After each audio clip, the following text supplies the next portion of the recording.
Hello students, आज आप लोगों के बीच में पुनः doctor N K. Sharma N K S. Learning campus में आज आप लोगों को बहुत एक महत्वपूर्ण चीज़ बताने जा रहे हैं। जो लोग कला से तैयारी कर रहे हैं टीजीटी पीजीटी की, तो आज उनके लिए एक रामबाण सिद्ध होगा जो मैं सिलेबस बताने जा रहा हैं। कारण ये है कि बिना योजना के बनाए अगर आप तैयारी कर रहे हैं तो निश्चित असफलता मिलती है। अगर आप योजनाबद्ध तरीके से तैयारी करते हो तो निश्चित है सफलता मिलेगी। पहली चीज ये है कि हमें सिलेबस को अच्छी तरीके से अगर हम तैयार कर लेते हैं तो उसके बाहर क्वेश्चन नहीं जाते हैं। और सिलेबस में देखा होगा जो वैसे देते हैं तो उसमें पूरी चीजें नहीं देते हैं। मैंने अपने तरफ से कुछ चीजें जोड़ी हैं जहां से क्वेश्चन पूछे जा रहे हैं, वो भी मैंने इस सिलेबस में ऐड किया है। जो कला वाले हैं लोग, टीजीटी पीजीटी वाले, वो मेरा सिलेबस अगर अच्छे से तैयार कर लिया तो 100% सफलता मिलेगी। उसकी एक रणनीति मैंने बनाई है कि कैसे तैयारी की जाए और किस पोर्शन से कहाँ कितने क्वेश्चन आ रहे हैं। सबसे चीज तो ये कि सबसे पहले तो ये आना चाहिए कि कहाँ से कितने क्वेश्चन पूछे जा रहे हैं।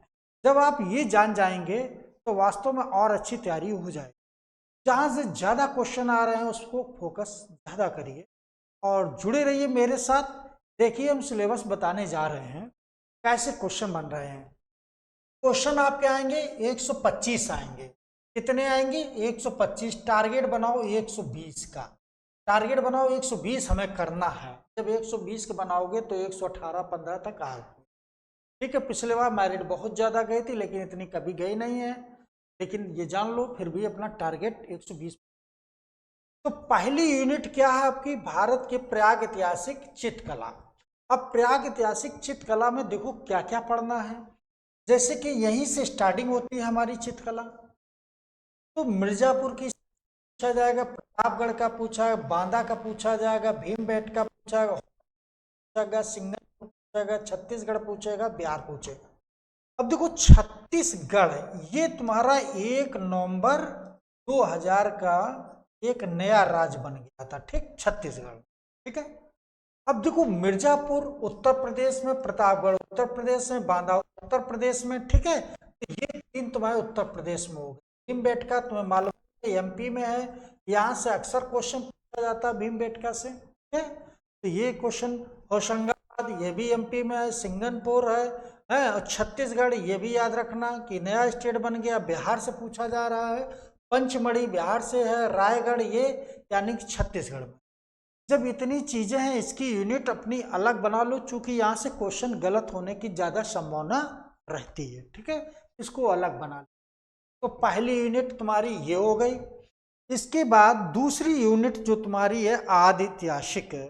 आदि ऐतिहासिक में हमारे दो चीजें आती हैं। कौन कौन? सिंधु घाटी सभ्यता है और वैदिक काल है। वैदिक काल को हमने दो भागों में बांटा है, ऋग वैदिक काल बांटा है, उत्तर वैदिक काल बांटा है। ठीक है। अब देखो सिंधु घाटी सभ्यता हमें क्या क्या पढ़ना है। जैसे पढ़ना है कि हड़प्पा पढ़ना है, मोहनजोदड़ो है, कालीबंगा है, लोथल है, बनवाली है, रोजदी है, धौलापुर है ना। तो ये सारी चीजें आपको, माडा है कहाँ पड़ेगा, सबसे उत्तर का सबसे दक्षिण का। यही क्वेश्चन यहीं से पूछ दिया जाता है कि उत्तर में सबसे कौन है, दक्षिण में कौन है, पूर्व में कौन है और पश्चिम में कौन है। तो उत्तर में जब पूछा जाए तो यहाँ पर तुम्हारा माडा आ जाएगा। कौन आ जाएगा? माडा आ जाएगा। दक्षिण में तुम्हारा क्या आएगा? दैमाबाद आ जाएगा। क्या आ जाएगा? दैमाबाद आ जाएगा। और पूर्व में पूछेगा तो आलमगीरपुर आ जाएगा। कौन सा आ जाएगा? आलमगीरपुर आ जाएगा। ये कहाँ? मेरठ में है। ठीक है। ये कहाँ है? ये जम्मू कश्मीर में है। ठीक है। और दैमाबाद कहाँ? ये महाराष्ट्र में हो जाएगा। ये गोदावरी नदी यानी परवरा नदी पास में है। और यहाँ पर कौन हो जाएगा? सुतका गिडोर हो जाएगा। कौन हो जाएगा? सुतका गिडोर हो जाएगा। ये कहाँ पर है? ये अफगानिस्तान में है, उस समय भारत का हिस्सा था। तो ये चीज याद रखना। ये दास्क नदी पर हो जाएगा। तो यही क्वेश्चन पूछ दिया जाता है, सबसे उत्तर का, सबसे दक्षिण का, पूर्व का, पश्चिम का। तो ये चीज। और सिंधु घाटी सभ्यता में कहाँ से पशुपति की मूर्ति मिली है, कहाँ नारी नृत्य करते हुए मूर्ति मिली है, तो मोहनजोदड़ो पशुपति की। मोहनजोदड़ो कहाँ पुरुष नृत्य करते हुए मिला है? हड़प्पा से मिला है ना। कहाँ जुते हुए खेत के मिले हैं? कालीबंगा हो गया। कहाँ मिट्टी का हल मिला है? तो बनवाली हो गया। कहाँ जुते हुए, कहाँ दो फसलों के एक साथ उगाने के साक्ष्य मिले हैं? तो कालीबंगा से हो गया। तो जैसा क्वेश्चन कहाँ सिंदूर के साथ मिले हैं, तो ये भी रंगपुर से मिले हैं। तो जितनी चीजें हैं इसको अच्छे से पढ़ लीजिए, ठीक है। इसके बाद वैदिक काल की बात, तो ऋग वैदिक काल कैसी समाज थी, उस समय व्यवस्था कैसी थी। तो ऋग वैदिक काल में कैसी व्यवस्था थी, तो ग्रामीण व्यवस्था थी। ग्रामीण यानी कि उस समय पशुपालन और क्या था, एग्रीकल्चर, खेती करना, यानी कि दो कार्य थे। उत्तर वैदिक काल में कुछ परिवर्तन हुआ, अब यहाँ कृषि कार्य पर ज्यादा महत्व दिया गया। ऋग वैदिक काल में कितने वेद थे, तो 4 वेद थे। ऋग्वेद था, सामवेद था, यजुर्वेद था, अथर्ववेद थे, 4 वेद थे। यहाँ पर महिलाओं की स्थिति थोड़ी गिरावट आ गई। जैसे पहले महिलाएं ऋग्वैदिक काल में सभा और विदव में भाग लेती थी, अब यहाँ पर इनको भाग लेने की अनुमति नहीं थी। लेकिन विवाह की आयु जो थी उस समय 17-18 वर्ष थी, यानी कि महिलाओं की स्थिति अच्छी थी। तो एक तरह की ये हो गया क्वेश्चन। इसके बाद अगला देखो यूनिट,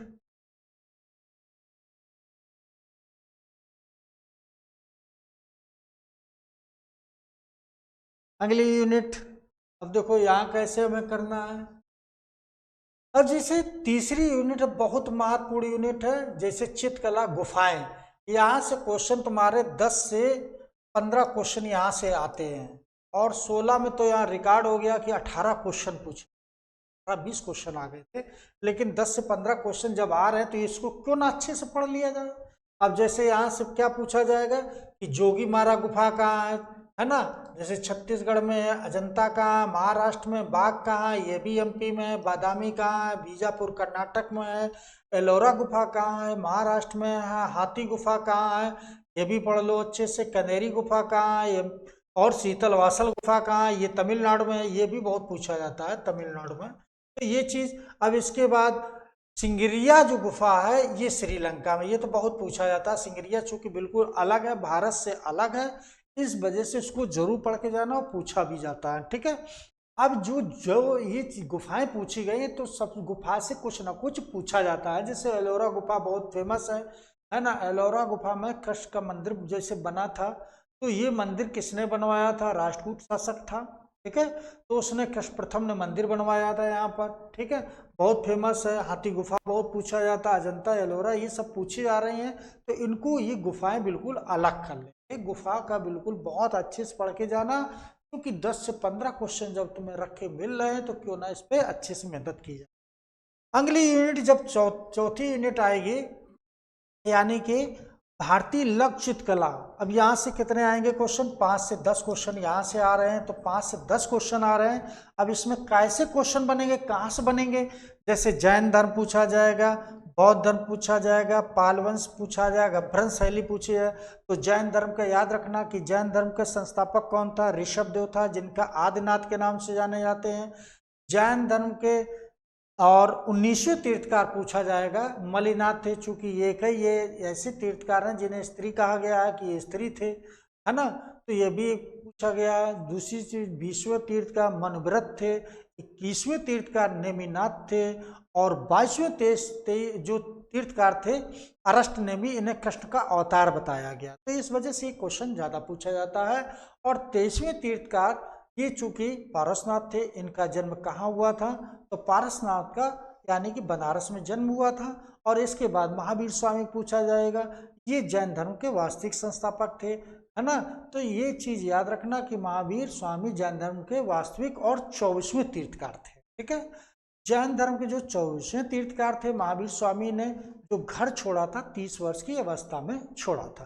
तो ये चीज। अब बौद्ध धर्म का पूछा जाएगा, महात्मा बुद्ध का पूछा जाएगा, जैसे इनका जन्म कहाँ हुआ, लुम्बिनी वन में 563 ईसा पूर्व में हुआ था, 483 ईसा पूर्व में मृत्यु हुई थी, कहाँ हुई थी, तो कुशीनगर में जन्म कहाँ हुआ, तो लुम्बिनी वन में हुआ। ज्ञान कहाँ प्राप्त हुआ, तो बौद्ध गया में हुआ था। इसके बाद प्रथम उपदेश कहाँ दिया था, तो प्रथम उपदेश सारनाथ में दिया था, इसको धर्मचक्र प्रवर्तन कहते हैं। फिर इसके बाद पूछा जाएगा कि सर्वाधिक उपदेश कहाँ दिए, तो श्रावस्ती में दिए थे। श्रावस्ती किसकी राजधानी थी, कौशल की थी। प्राचीन काल में सर्वाधिक साक्षरता कहाँ थी, तो कौशल की थी। आज वर्तमान में अगर देखा जाए सबसे कम उत्तर प्रदेश में साक्षरता कहाँ है, तो याद रखना श्रावस्ती में है। सबसे ज्यादा पुरुष कम साक्षरता तो श्रावस्ती, महिला पूछे तो श्रावस्ती, टोटल पूछे तो श्रावस्ती, ठीक है। तो ये चीज याद रखना। महात्मा बुद्ध के विषय में यहाँ से पूछा है कितने वर्ष में इनने घर छोड़ा, तो 29 वर्ष में छोड़ा था, ठीक है। तो ये चीज है। पाल वंश में पूछा जाए, पाल वंश का संस्थापक कौन था, तो गोपाल था। गोपाल का बेटा कौन हुआ, धर्मपाल हुआ। धर्मपाल का बेटा कौन हुआ, देवपाल हुआ। और देवपाल के बाद महिपाल आता है। तो ये चीज, अंतिम शासक कौन था, तो रामपाल था। कैवर्त का विद्रोह हुआ था। ये चीज याद रख, ठीक है। तो ये पाल वंश है, कुछ है नहीं, इसको भी पढ़ लेना। अगला देखो, मंदिर स्थापत कला से। मंदिर स्थापत कला से यानी कि मंदिर जब बने हैं तो सबसे पहले प्राचीन काल में क्या सुनघाटी से मंदिर के साक्ष्य मिले, नहीं मिले। क्या मौर्य वंश से मिले, नहीं मिले। गुप्त काल का एक शासक था जिसका नाम चंद्रगुप्त द्वितीय था, उसी के समय सबसे पहले मंदिर बनना प्रारंभ हुआ। पहली चीज याद रखना, भारत का पहला मंदिर कौन सा है, दशावतार मंदिर है। भारत में पहला ईंटों से निर्मित मंदिर कौन है, तो याद रखना भीतरगांव का मंदिर है। कहाँ पड़ता है, कानपुर में पड़ता है। कानपुर के पास है, घाटमपुर कानपुर के बीच में है, ठीक है। तो ये चीज याद रखना, ठीक, बहुत पूछा जाता है। अब मंदिर की शैलियां कितनी हैं, तो नागर शैली है, द्रविड़ शैली, ये दोनों शैली मिलाकर कौन तीसरी शैली बनी, बेसर शैली बनी। बेसर शैली के मंदिर महाराष्ट्र में मिलते हैं। एलोरा का मंदिर वो भी बेसर शैली में है, ठीक है। तो ये एलिफेंटा का जो पूछा जाए वो भी जो है बेसर शैली में है। और द्रविड़ शैली में, यानी कि द्रविड़ शैली के जितने दक्षिण भारत में मंदिर हैं सब द्रविड़ शैली में, उत्तर भारत में नागर शैली। तो ये तीन शैलियां हैं, तीनों शैलियां ये अच्छे से पढ़ के जाना आप लोग। फिर अगला देखो क्वेश्चन, अगले कहाँ से क्वेश्चन पूछे जा रहे हैं।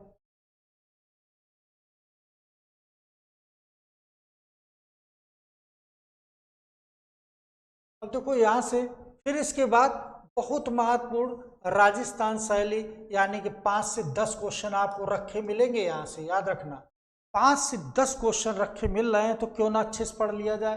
तो यहाँ पर कौन कौन है, कोटा शैली है, बूंदी शैली है, किशनगढ़ शैली है, मारवाड़ शैली है, हाड़ौती शैली है और दूधाड़ शैली है। यानी कितनी होंगी, 1 2 3 4 5 6 शैली आपको अच्छे से पढ़ के जाना है। अब इसमें पूछ देगा कौन शैली राजस्थान से है।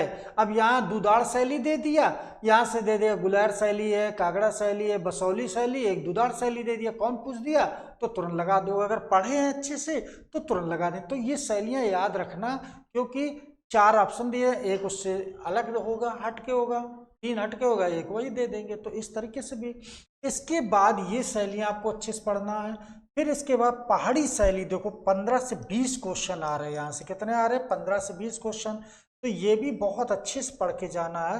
जैसे पूछो गुलैर शैली कहाँ से है, कांगड़ा शैली कहाँ से है, बसौली शैली कहाँ से है, चंबा शैली कहाँ से है, कुल्ली शैली किससे है, तो सब ये लगाना हिमालय से है, हिमालय क्षेत्र यानी कि पहाड़ी क्षेत्र। मंडी शैली कहाँ है, कश्मीर शैली कहाँ है, जम्मू कश्मीर शैली, यानी कि इसका सबसे पहाड़ी शैली से संबंध है।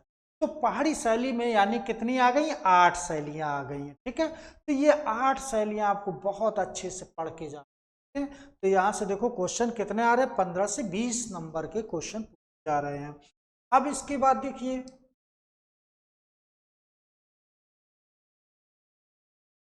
अब इसके बाद यानी कि देखो यहाँ पर ध्यान देना कि मूर्त कला में 2 हैं, मथुरा कला और गंधार कला। देखो ये जो मूर्त कला है, मथुरा कला, ये भारतीय है। ये कौन सी है, ये भारतीय कला थी। कैसी है, ये भारतीय कला है, ठीक है, याद रखना ये भारतीय कला है। और ये जो है विदेशी कला है। कैसी कला है, विदेशी।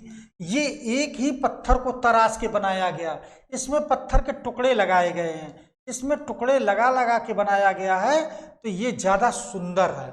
यानी गंधार शैली मथुरा शैली की अपेक्षा मूर्तियां ज्यादा सुंदर हैं। और पहली मूर्ति किसमें बनी थी, तो मथुरा शैली में बनी थी महात्मा बुद्ध की। और सर्वाधिक पूछी जाए किसमें बनी है, तो गंधार शैली में। तो ये चीज याद रखना। देखो सल्तनत काल जो दिया, दिल्ली सल्तनत काल चित्रकला दिया। देखो ये सिलेबस में नहीं पढ़ना है, लेकिन आपको पढ़ के जाना है, आपको पढ़ के जाना है। चूंकि सिलेबस में नहीं दिया है, लेकिन इसको पढ़ के जाना। अब दिल्ली सल्तनत काल का एक सूत्र याद है ना, गुख तुशल, यानी कि 5 वंश आया, गुलाम वंश आया, खिलजी वंश आया, तुगलक वंश आया, सैयद वंश आया, लोधी वंश। यानी कि ये वंश पढ़ के आपको जाना ही है, ठीक है। इसके बाद मुगल काल की चित्रकला, यानी कि मुगल काल की चित्रकला वास्तव में यहाँ से क्वेश्चन 2-3 जगह से ज्यादा पूछे हैं। जैसे बाबर से भी पूछा जाएगा लेकिन कम, हुमायूं से, अकबर से, लेकिन सर्वाधिक यहाँ दो से पूछा जाता है, अकबर और जहांगीर। यानी कि अकबर के समय चित्रकला का एक अलग विभाग खोला गया था आगरा में, और सर्वाधिक अगर चित्रकला का पूछा जाए किसके समय हुई है तो जहांगीर।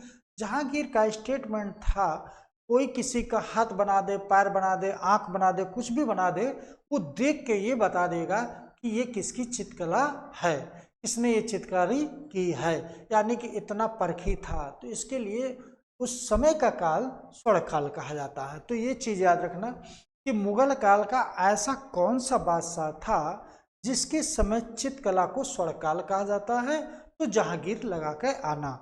और कौन ऐसा था जिसने ये कहा था कि चित्रकला का नामो निशान हम मिटा देंगे। तो ऐसा अगर पूछा जाए तो याद रखना कि उन्हीं को ऐसा करेंगे। ठीक है, तो ये चीज याद रखना। ठीक है मित्रों, तो इस तरीके से हमेशा देखो पढ़ने का एक तरीका होना चाहिए, कैसे पढ़ें हम। ठीक है, पढ़ने के एक बिल्कुल तरीका बिल्कुल अलग बिल्कुल अपना बनाइए। ठीक, जब तक आप एक चीज जान लो, जब तक आप अपना तरीका चेंज नहीं करेंगे, अगर वही ढर्रे पे चलेंगे, तब तक सफलता मुश्किल है। थोड़ा अपनी स्ट्रेटजी अपनाइए। अगर एक बार असफल हो रहे तो स्ट्रेटजी अपनाइए कि कहाँ हम यानी कि असफल हुए तो क्यों हुए हैं, कुछ उसमें चेंज करिए। ठीक है, और पढ़ने का थोड़ा अपना तरीका बदलिए। तो यही चीज़ है। अब जैसे शाहजहां है औरंगजेब, औरंगजेब के समय यानी चित्रकला का हम दफन कर देंगे, ऐसा है स्टेटमेंट, लेकिन चित्रकला सर्वाधिक हुई। अब इसके समय कैसी चित्रकला हुई थी, जैसे युद्ध करते हुए, समझ गए, दरबार लगाते हुए चित्रकला किसके समय की है, औरंगजेब को लगा। ठीक है, अब जैसे कि यानी कि इसके समय मंसूर वगैरह था जब जहांगीर के समय, तो यानी पशु पक्षी के चित्र में बहुत पारंगत था मंसूर, आकी रजा, ये लोग बहुत पारंगत थे। तो ये चीज है, बिशन दास बहुत पारंगत था। तो ये चीज याद रखना, उसी के समय था।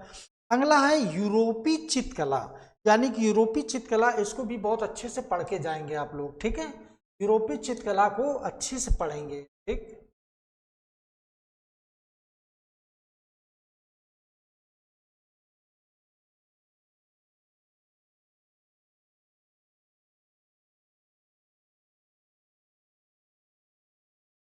तो अब इसके बाद यूरोपीय चित्रकला, यानी कि ध्यान देना, यूरोपीय चित्रकला के बाद देखो ध्यान देना, यूरोपीय चित्रकला, यूरोपीय कला की है ना, शिला चित्रकला, यानी कि अब देखो ये अल्टीमारा है, ये कहाँ की, स्पेन की है। और फोंत द गॉन कहाँ की है, फ्रांस की है। लास्की गुफा कहाँ की है, फ्रांस की है। इस तरीके से इसको हमें देखना है। ठीक है, अब ये चीज याद रखना। अब देखो आगे क्या है, और फिर अब इसके बाद अब आ जाओ बंगाल वाला, यानी कि बंगाल से यहाँ से बहुत पूछा जाता है। अब बंगाल वाला ये समझो इतने क्वेश्चन पूछे, बहुत हिट है यहाँ से। यहाँ से आपको 15 से 20 क्वेश्चन रखे हुए मिलेंगे। चलिए, जैसे अविन्द्रनाथ टैगोर, यानी कि टैगोर फैमिली से थे, रविन्द्रनाथ टैगोर के चाचा थे। तो ये चीज याद रखना। यानी कि चित्रकला का इस समय बहुत विकास हुआ था। नंदलाल बसु हुए, फिर असित कुमार हल्दर हुए थे। असित कुमार हल्दर यानी कि याद रखना, ये असित कुमार हल्दर जो थे, का संबंध कहाँ से था, तो लखनऊ से ये जुड़ गए थे जाके। टीपी राय चौधरी है, छितेंद्र नाथ मजूमदार हैं, रविन्द्रनाथ टैगोर हैं, गगनेन्द्र नाथ ठाकुर हैं। बंगाल स्कूलवास शैली।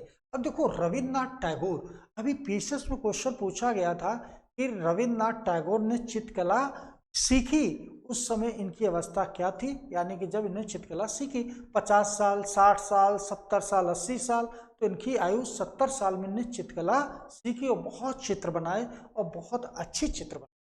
तो रविन्द्रनाथ टैगोर, यानी कि सीखने की कोई उम्र नहीं होती, उनने ये चीज साबित की।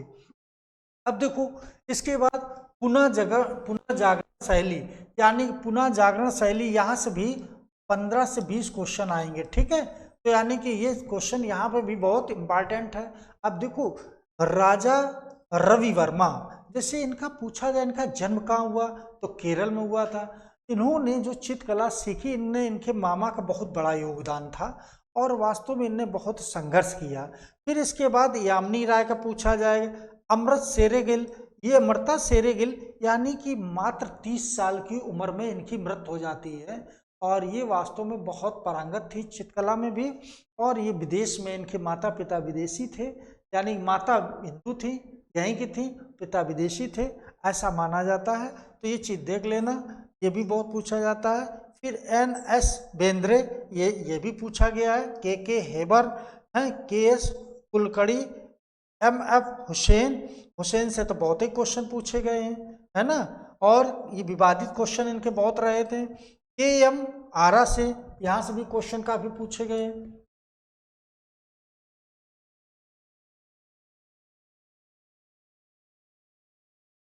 देखो KM आरा से पूछे गए। अब कला के तत्व, देखो कला के तत्व भी पूछे जाते हैं, यहाँ से भी क्वेश्चन लोग छोड़ देते हैं। अब अगर छोड़ दोगे तो ये समझो 5 से 6 क्वेश्चन आपके कम हो जाए। तो 5 से 6 क्वेश्चन कम हो रहे हैं, तो ऐसा क्यों, इसको भी फोकस करो कि कला, जैसे रेखा का आकार, है ना, वर्णतान का क्या मतलब होता है, पोतकर्ण क्या है, अंतराल का क्या है, चित्र क्या है, समायोजन क्या है, सिद्धांत, है ना। तो ये जब चीज पूछी जा रही, छोटी छोटी चीजें हैं, तो इसको भी देख लीजिए, है ना। ये कोई बहुत ज्यादा तो नहीं, इसको भी देखना है आपको, ठीक है, छोड़ना कुछ भी नहीं है।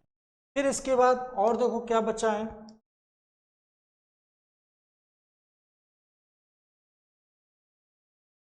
और क्या बचा है, साथ साथ और बचा। इसके बाद लोग ये छोड़ देते हैं, जैसे पिंडाल गुफा, ये कहाँ की है, स्पेन की है। एक बार क्वेश्चन पूछा गया कि पिंडाल गुफा कहाँ है, जापान दिया था, फ्रांस दिया था, स्पेन दिया था। तो याद है, अगर ये मालूम है कि पिंडाल गुफा स्पेन की है, ट्राइफेयर्स गुफा कहाँ की है, ट्राइफेयर्स गुफा कहाँ की है, 4 ऑप्शन होंगे, और इसके बाद एक फ्रांस दिया होगा, जैसे स्पेन दिया होगा, जापान दिया होगा, है ना, फ्रांस दिया होगा, है ना, इसके बाद अमेरिका दिया हो, तो कहाँ लगाएंगे, ये लगा देंगे। नियो गुफा कहाँ की है, फ्रांस की है, और ला कम्बेली गुफा ये भी फ्रांस की है। तो ये 3 गुफाएं फ्रांस की हैं, ये तीनों गुफाएं देख लेना, ठीक है। फिर मिस्र की कला यानी ग्रीक कला, यूनानी कला, इसको भी थोड़ा सा देख लेना, ठीक है। तो कुल मिला के अगर देखा जाए तो सिलेबस ये है। अभी और देख लो, थोड़ा सा और बचा है क्या, कि एक ट्रिक बताएं आपको, जैसे मैंने ये निकाला है, आते हैं। अब जैसे कि हर चीज देखो, ध्यान दो, जैसे ये 2016 में पेपर बना था, मैंने ये बताया था, आधुनिक कला 65-70 क्वेश्चन, समकालीन कला 20 से 25, प्राग ऐतिहासिक 7 से 8, हड़प्पा से 3 से 5, गुफाओं से 20 से 25, मंदिर से 2 से 3, सल्तनत काल से 5 से 8। देखो ये सिलेबस नहीं है, लेकिन ये पढ़ना। मुगल काल से 5 से 10, ये मैंने पूरा पेपर का सिलेबस बनाया, कहाँ से कितने क्वेश्चन पूछे जाते हैं। तो मित्रों देखिए, सिलेबस मैंने आपको बताया है, अगर इस तरीके से आपने पढ़ाई की तो 100% सफलता आप लोगों को मिलेगी। और एक चीज़ और जान लीजिए कि मैं बहुत जल्दी, यानी कि 1-2 दिन में चैप्टर वाइज यानी कि यूनिट वाइज हम लोग पढ़ाना चालू करने जा रहे हैं हमें। और मैं वादा करते हैं कि जब मेरी ऑनलाइन क्लास से आप लोग जुड़ेंगे तो प्रयास मेरा यही रहेगा कि आप लोग 100% सफलता दिलाएं। मेरा प्रयास यही है कि आप लोग योजनाबद्ध तरीके से तैयारी करिए, और सिलेबस पूरा मेंटेन अगर आप करके जाते हैं तो निश्चित है सफलता मिलेगी। अब कैसे पढ़ा जाए ये चीज़ मैंने आपको फोकस किया है, और जुड़े रहिए मेरे साथ। अगली क्लास जब मेरी होगी तो आपको सबसे पहले हम टेस्ट सीरीज पर आएंगे, यानी विगत वर्ष में जो पेपर पूछे गए हैं और कैसे पेपर बनने की संभावना है, ये पेपर हम सब कराने जा रहे हैं। तो जुड़े रहिए NKS लर्निंग कैंपस में, और आपको हम बहुत जल्दी क्वेश्चन सॉल्व कराने जा रहे हैं, ठीक है। मिलते हैं अगली वीडियो में, ठीक है।